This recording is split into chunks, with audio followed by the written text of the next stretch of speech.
Salahkah istri berdandan agar suami tidak menatap wanita lain? Inilah istri solehah. Sekarang banyak istri di depan suaminya seperti genderuwo, di depan suami orang seperti artis cantik, di depan suami orang harumnya sampai imam lupa ayat.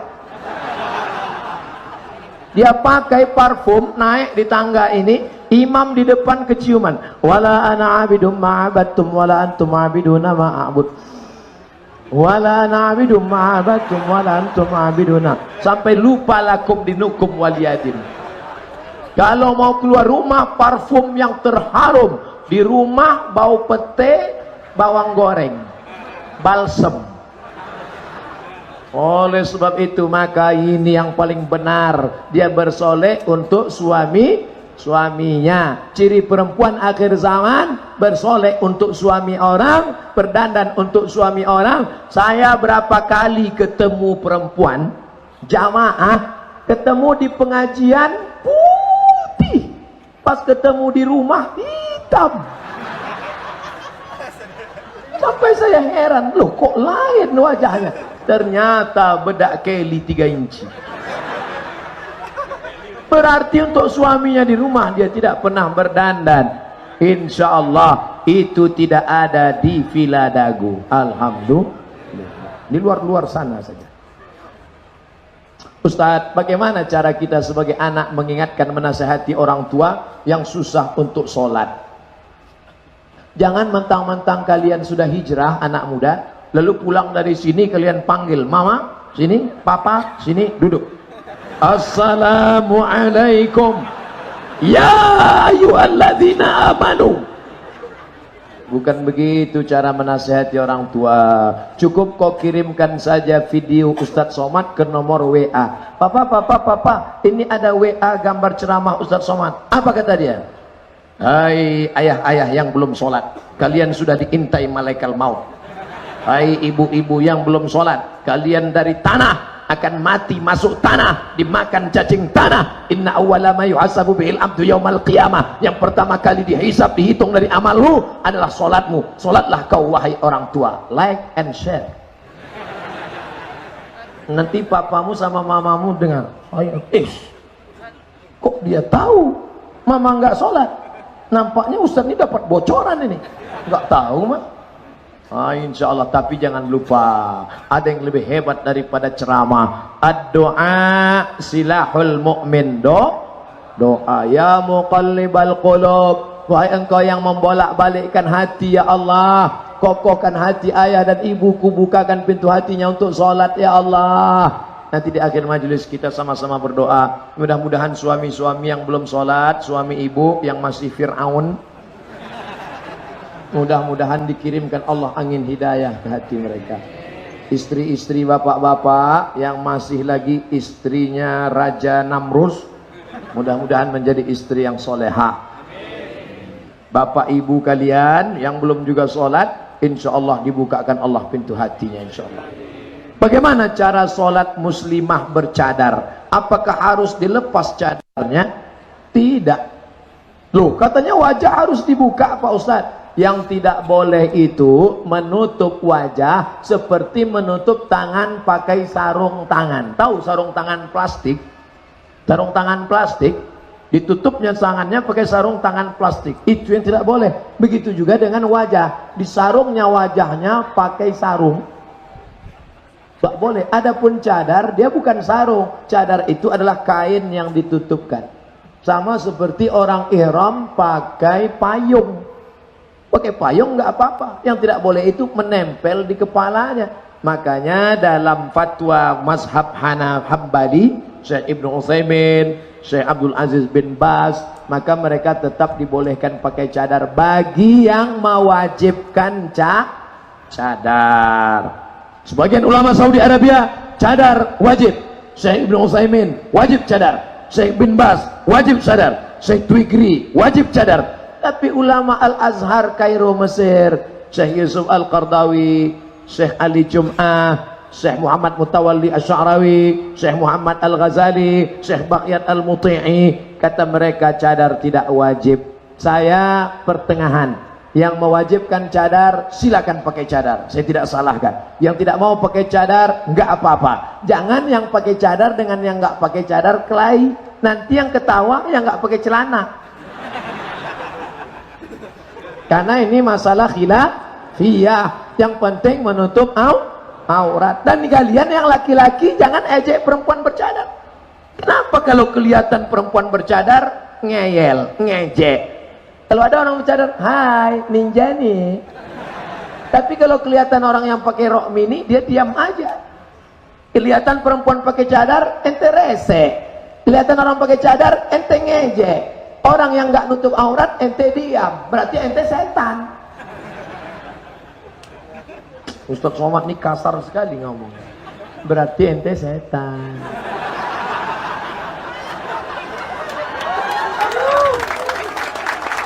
Merayakan ulang tahun dalam pandangan Islam seperti apa Pak Ustadz? Ya Rasulullah, kenapa engkau puasa hari Senin? Kenapa engkau ibadah hari Senin lebih daripada hari yang biasa? Zaka yauma wulidtu, hari Senin aku lahir. Wa yauma bu'istu, hari Senin aku dibangkitkan. Wa yauma unzalu alayya, hari Senin wahyu diturunkan padaku. Nabi mengulang hari kelahirannya setiap hari Senin. Jadi kalau ada ibu di hari kelahiran anaknya, dia bawa anaknya ke panti asuhan, makan bersama anak yatim. Begitulah cara yang baik. Assalamualaikum Bapak panti asuhan. Waalaikumsalam. Ini hari kelahiran anak saya. Kami mau makan dengan anak yatim di sini. Berapa orang anak yatim di sini? Ada sekitar 100. Keluarkan, kami mau makan. Semuanya? Enggak, 3 orang aja. Nanti anaknya nanya, mama, ini siapa? Ini anak yatim, nak. Yatim itu apa artinya, Ma? Bapaknya meninggal, dia tinggal di sini, ibunya nggak sanggup ngasih nafkah. Nanti anak ibu pulang akan sayang dengan bapaknya, sayang dengan ibunya, karena dia baru mendapatkan pendidikan real, nyata, langsung, bukan teori.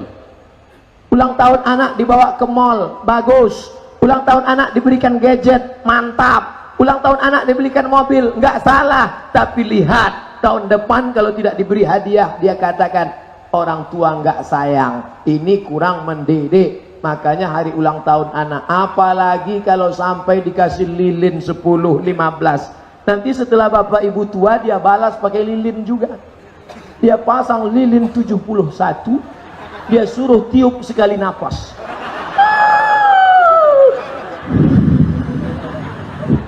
Langsung innalillahi wa inna ilaihi raji'un. Bagaimana cara mengajak orang yang lebih tua dari kita dalam kebaikan? Nabi punya anak namanya Sayyidatuna Fatimah.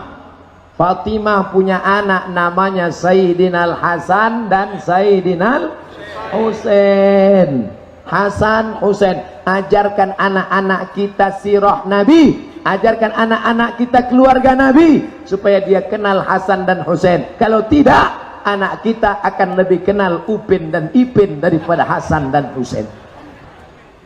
Dia yang lebih kenal Jerjet, Bang Saleh, Batman, Wonder Woman, Spiderman, Naruto, Jarwo. Saudara yang dimuliakan Allah Subhanahu wa taala. Nah, Hasan dan Husain melihat orang tua wuduknya nggak benar. Hasan Husain melihat orang tua wuduknya nggak benar, tapi dia berakhlak. Cucu Nabi, keturunan Nabi, akhlaknya luar biasa. Para habaib, apa kata Hasan dan Husain? Apakah Hasan dan Husain petantang-petantang, hei orang tua, ini cucu Nabi nih, wuduk ente nggak benar. Apa kata Hasan dan Husain? Hasan, gimana cara ente wuduk? Hasan mengambil air, berwuduk. Husain melihat. Dan orang tua tadi melihat perbuatan dua orang cucu Nabi, dia tahu bahwa dia salah. Maka banyak niat yang baik, tapi tidak dikemas dengan cara yang baik, hasilnya juga tidak baik. Mungkin dengan cara yang santun.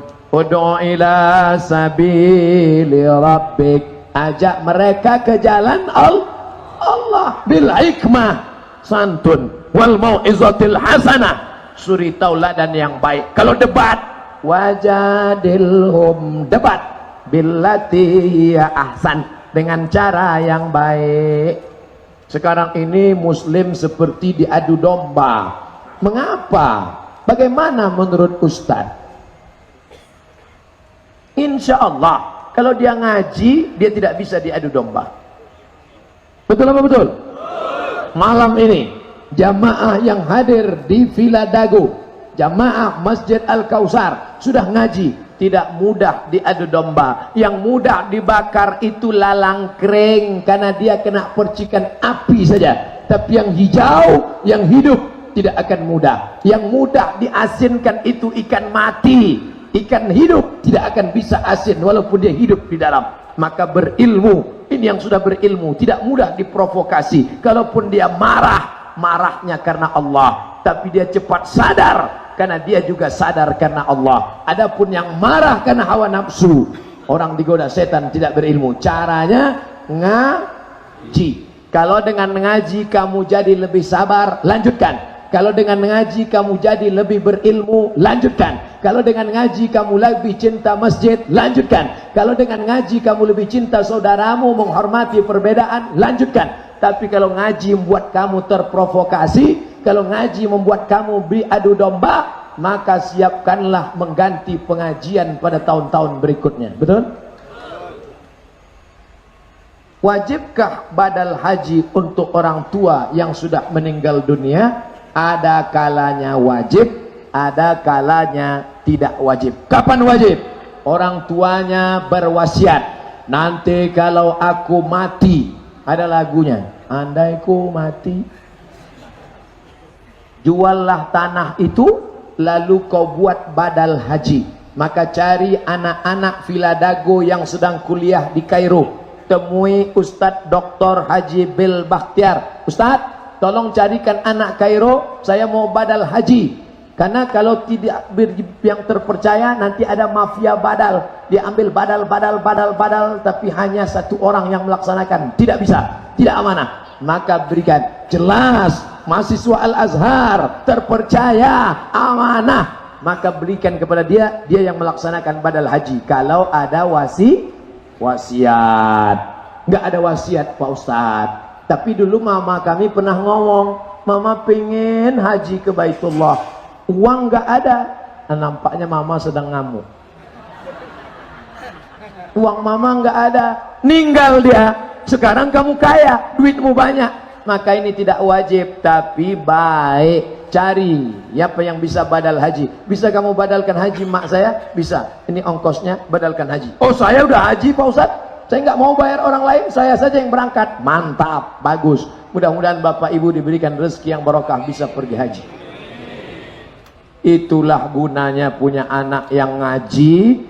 Setelah dia orang tua meninggal, dia tahu caranya. Kirim yasin, kirim fatihah, kirim tahlil, kirim sodakoh, belikan 2-3 sak semen, niat untuk orang tua. Sampai ummi matat, ibuku meninggal, apa atasaddaqu anha, bolehkah aku bersedekah? Sedekahnya sampai atau tidak? Kata Nabi, tasaddaq, sedekah. Sedekahnya sampai. Ayu sadaqatu afdal, apa sedekah yang paling afdal? Saqiyul ma, memberikan air minum. Buatkan sini di Malaysia, saya ceramah di Malaysia, itu di depan masjid ada kotak-kotak tinggi, isinya botol-botol air minum. Setiap diambil satu botol, muncul lagi. Setiap diambil satu botol, muncul lagi. Wakaf untuk fulan. Bagus. Besok buat di sini. Tempat kita begitu diambil, hilang sama tempatnya. Saya pergi ceramah di Kalimantan Selatan, Banjarmasin. Di depan rumah jamaah ada freezer. Dikasih tempat air minum pakai rantai besi, takut hilang. Siapa saja yang lewat bisa minum. Wakaf untuk almarhumah. Bagus. Cari tempat yang sulit mendapatkan air. Tuh, di sana di Yogyakarta, di Gunung Kidul, cari tempat yang sulit. Wakaf sumur bor untuk almarhumah ibu saya. Bagus. Itulah kalau anak-anaknya ngaji, pahalanya sampai. Tapi kalau anaknya nggak ngaji, Maknya ninggal, bukan dia kirim sodakoh, bukan dia kirim badal haji, yang dia kirim lagu mama. Mama.